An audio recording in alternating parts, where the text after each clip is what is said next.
ګرانو مینوالو دا دی ګندهارا ټي وي او زه یم اقبال حسین افکار د نن ادبي خبر سره د نومبر په 18مه نیټه د جمعې په ورځ کال 2022 د جمعې د مانځه نه وروستو د مردان په پریس کلب کې د ډاکټر محمد یوسفزي او د هغه د ملګرو په مرسته ملاتړ د پښتنو د دوه سترو شخصیتونو چې د مردان سره تعلق لري، محترم عبدالسبحان خان او محترم اکرام الله شاهد صاحب په درناوي کې او ستره دستوره را جوړه کړې وه. د دې دستورې صدارت د پریس کلب صدر نومیاله صحافي محترم مسرت آسی صاحب وکړو او د نظامت چارې ښاغلي مهر اندیش او ښاغلي اکبر یوتی ایډوکیټ ترسره کړې. په دې دستوره کې زمونږه د محمد اقبال خان نومیاله صحافي دی، نعیم باور صاحب، ملک مولیس محمد صاحب، اقبال حسین افکار، گل محمد بیتاب، ارشد قمر، ناز پرور ناز، ساجد مقبول تنها، فضل وحدرد، مامون رشید باچا، صدیق اکبر رضا، ایاز اسرت، فیاض علی فیاض، جامداد اسیر، محمد سعید، حسنین مهر او نور ګڼ شمېر ښاغلیو او اغلیو د نظم او نثر په وسیله د دواړو شخصیتونو ته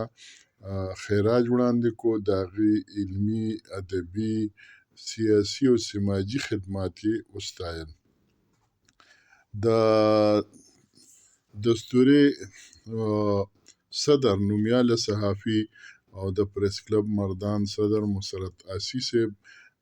د ډاکټر محمد یوسفزي ته مننه وویله چې د پښتنو د دې درنو او سپېڅلو شخصیتونو په درناوي کې دا دستوره را جوړه کړه او موږ ته په دې کې د ګډون بلنه راکړه او د درناوی راوبخو. محترم مسرت آسی صاحب وی چې زما د دې دواړو شخصیتونو نه دا توقع ده او هیله من یم چې دوی به خپل ژوند لیکونه ولیکي، ځکه چې دوی یو بھرپور ژوند تیر کړی او د میډل کلاس نه دي چې ډېر سترو تر د صوبایي وزارت او سپیکرۍ رسېدلي دي. نو دا دوی پکار دي چې د خپل ژوند حالات چې دی نو هغه ولیکي. د دې د ژوند لیکونه به د راتلونکي نسلونو لپاره د لارې د لید کار ورکوي. ډاکټر یوسفزي صاحب څوک چې د دې پروګرام دستورې را جوړونکی و، هغه ووي چې زما د ډېر مودې نه دا خواهش و په زړه کې چې یاره زه د دې دواړو شخصیتونو په درناوي کې داسې یو دستوره را جوړه کړم او زه د الله تعالی شکرګزار یم چې هغه ما د وس توفیق راکړو دا دستوره مې را جوړه کړه.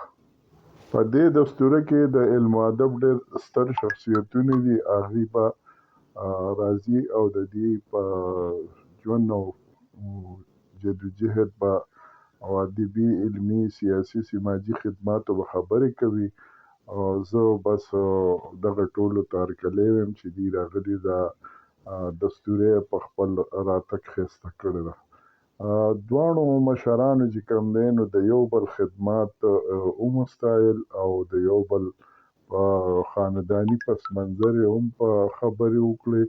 دې سره اکرام الله شاهد صاحب چې دی نو هغه وی چې د مردان ټاون هال چې دی نو دا زما او د سبحان خان په هڅو باندې حکومت جوړ کړی، په کروڑونو روپۍ پرې لګولي دي، خو ډېره د افسوس خبره ده چې په هغې کې اوس عدالت جوړ دی او د مقامي حکومت چې دی نو اسمبلي ده پکې او د ضلعي حکومت دفترې دي پکې. کرام الله شاهد صاحب د میر محترم حمایت الله مایار صاحب نه غوښتنه وکړه چې هغه په خپله یو